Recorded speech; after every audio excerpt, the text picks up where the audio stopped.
ही पत्रकार परिषद एका महत्वाच्या मुद्द्यावर आपल्या सगळ्यांचं लक्ष वेधू इच्छिते। राज्यामध्ये निवडणुका सुरू होण्याच्या आधी, विशेषतः विधानसभा निवडणुकीच्या आधी ज्या पद्धतीने लाडकी बहीण योजना अत्यंत घाईघाईने आणली गेली आणि त्या लाडक्या बहीण योजनेसाठीचा कुठलाही पुरेसं संख्यात्मक विश्लेषण नसताना, यासाठीचा कुठलाही संशोधनात्मक आधार नसताना निव्वळ पगारी मतदार तयार करण्यासाठी किंबहुना फक्त आणि फक्त निवडणुका डोळ्यासमोर ठेवून ज्या पद्धतीने योजना आखली, या योजनेची सदोषता आता पुढे येत आहे।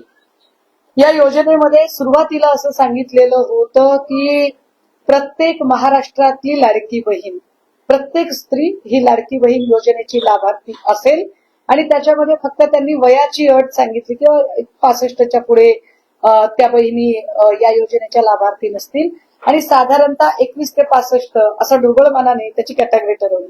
त्या 65च्या पुढच्या का नाही, तर ज्या निराधार योजनेच्या लाभार्थी आहेत किंवा इतर योजनेच्या लाभार्थी आहेत त्या इकडे लाभार्थी नसतील असं सांगितलं गेलं। पण यामध्ये पुन्हा साधारणतः 3 वेळा वेगवेगळ्या प्रकारे कपात केल्या गेल्या। यातली पहिली महत्वाची जी कपात होती ही 26 जुलै 2025 ला कपात केली गेली। 26 जुलै 2025 ला साधारणतः 26,34,000 महिलांना लाडकी बहीण योजनेतनं अपात्र ठरवलं गेलं। मला आश्चर्य वाटतं की ज्या महिला बाल विकास खात्याच्या मंत्री आहेत आदिती तटकरे, या क्रेडिट घेण्यासाठी फार सरसावून पुढे येतात। महिलांच्या खात्यात पैसे पडणार आहेत हे सांगायला ज्या तत्परतेने स्क्रीनवर दिसतात, त्या तत्परतेने आम्ही या महिलांना का अपात्र करत आहोत किंवा आता अपात्र करतोय, तर मागे त्यांना पात्र का ठरवलं किंवा त्यांना पात्र ठरवण्यापासून ते अपात्र पर्यंत ज्या एकूण महिन्यातले जे पैसे होते त्या पैशांची जबाबदारी कुणाची हे सांगायला मात्र आदिती तटकरे अजिबात पुढे येत नाही। मी हे सांगितलं पाहिजे की जुलै 2025 ला 26,34,000 बायकांना अपात्र ठरवलं गेलं। म्हणजेच साधारणतः किती पैसे त्यांना गेले असतील, जर 1 वर्षाचे जरी पैसे आपण गृहीत धरले तर 1 वर्षाचे तब्बल 47,41,01,20 रुपये। आता याला जबाबदार कोण असेल?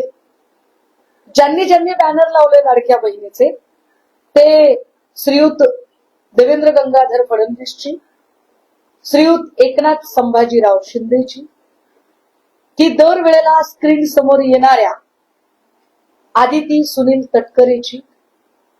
कारण जर तुम्ही क्रेडिट घ्यायला फार तुमच्या भाया फुरफुरत असतील आणि तुम्ही पुढे पुढे करत असाल तर या योजनेमध्ये जो सावळा गोंधळ झालाय आणि यामुळे सर्वसामान्य लोकांच्या खिशातले जे पैसे गेले त्याला जबाबदार कोण असेल?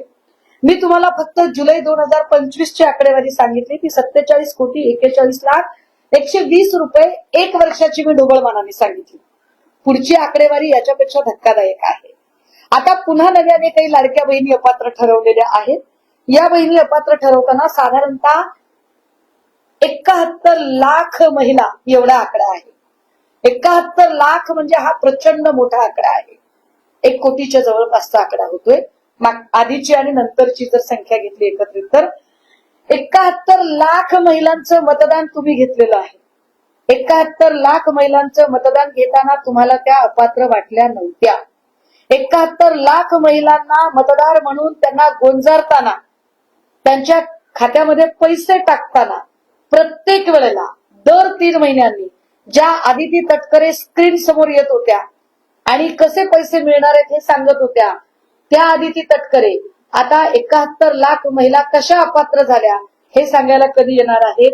कारण 71 लाख महिला जेव्हा अपात्र ठरतात तेव्हा साधारणतः एका महिलेला महिन्याला 1500 रुपये म्हणजे वर्षाला 18,000 रुपये मिळतात।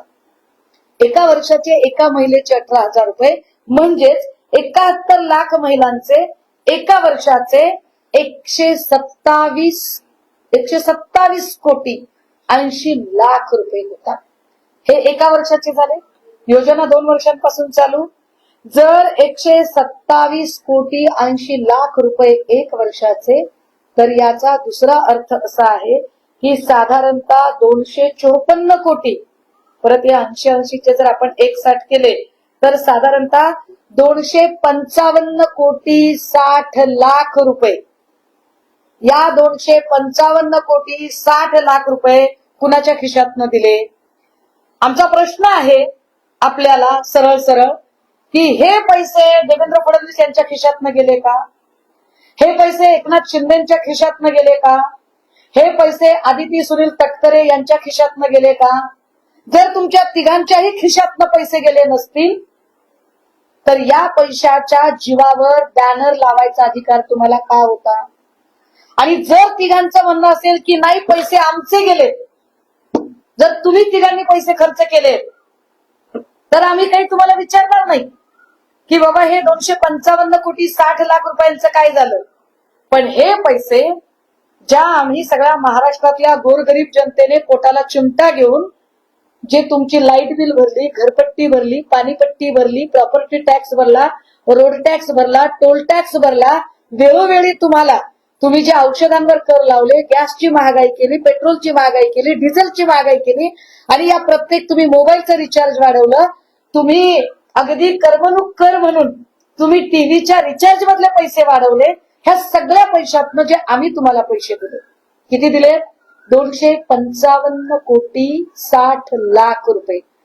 कसा आला आकडा तो तुम्हाला मी सांगितला. हे 255 कोटी 60 लाख रुपये तुमच्या तिघांपैकी भरणार कोण? तुमच्या तिघांपैकी याची नुकसान भरपाई कोण करणार? एकनाथ शिंदे तुम्ही करणार आहात का? देवेंद्र फडणवीस तुम्ही करणार आहात का? की अत्यंत गोड बोल्या साखर झेल्या अशा आदिती तटकरे ताई करणार आहेत? तिघांपैकी कुणीतरी एकाने जबाबदारी घ्यावी लागेल, कारण पैसे महाराष्ट्रातल्या गोरगरीब जनतेच्या निढळाच्या घामाचे पैसे तुम्ही घेतलेले आहेत. हे पैसे तुम्ही निवडणुका जिंकण्यासाठी घेतलेले पैसे आहेत. हे पैसे एका अर्थाने सरळ सरळ मतदारांना आमिष दाखवण्यासाठी तुम्ही पैसे घेतलेले आहेत. हे पैसे जर इतरांवर आपण फ्रॉडच्या केसेस करत असू तर निवडणुकीच्या आधी एवढ्या महिलांना लाडक्या बहिणीचं आमिष दाखवून आता निवडणुका जिंकून झाल्यावर सगळ्या निवडणुका तुमच्या संपल्या, महापालिका संपली, जिल्हा परिषद संपली, नगर परिषद संपली, विधानसभा संपली, आणि अचानक तुम्हाला 71 लाख महिला, आता तेही आम्हाला संशोधन करावं लागेल की या 71 लाख महिला कुठल्या अपात्र केल्यात तुम्ही? ज्या ज्या जिल्हा परिषदांच्या निवडणुका झाल्या तिथल्या केल्यात का? महापालिका क्षेत्रातल्या केल्यात का? म्हणजे हेही कळेल की तुम्ही निवडणुकीपुरते कसे इथल्या महिलांना वापरून घेता येतील. आणि मग या सगळ्या पैशांचा अपहार जर झाला असेल तर तुमच्या तिघांवरच फ्रॉडची केस का टाकू नये? हे सरकार फ्रॉड आहे, या सरकारने फ्रॉडगिरी केली असं आम्ही का म्हणू नये? याची उत्तरं तिघांनीही द्यावी लागतील. तुम्ही तिघे ही उत्तरं द्यायला बांधील आहात. येणाऱ्या काळात जर याची उत्तरं मिळणार नसतील तर आम्हाला हाच प्रश्न घेऊन रस्त्यावर उतरावं लागेल, तुम्हाला जाब विचारावा लागेल. तुम्हाला वाटेल तेव्हा तुम्ही लाडक्या बहिणीचे पैसे टाकाल, आणि तुम्हाला वाटेल तेव्हा तुम्ही योजना बंद कराल, तुम्ही वाटेल तेव्हा जनतेची फसवणूक कराल. आणि जर एकनाथ शिंदे, देवेंद्र फडणवीस, आदिती तटकरे या सगळ्यांना जर वाटेल की तुम्हाला कोणी प्रश्न विचारायला नाहीये, तर असं नाही. आज जरी दिवंगत नेते दादा हयात नसले तरी सुनेत्रा वहिनी, आम्ही जितक्या आपुलकीने तुमचं उपमुख्यमंत्री झाल्यावर अभिनंदन केलं, तितक्याच हक्काने आम्ही तुम्हाला सुद्धा प्रश्न विचारतोय की 71 लाख बहिणींचे पैसे बंद केले, याचं कारण काय आहे? आणि हे साधारणतः 255 कोटी 60 लाख रुपये तुमच्या तिघांपैकी कोण देणार आहे? उत्तरं आम्हाला त्याची तुम्ही दिली पाहिजेत, आणि ती उत्तरं आम्ही तुम्हाला मागत आहोत.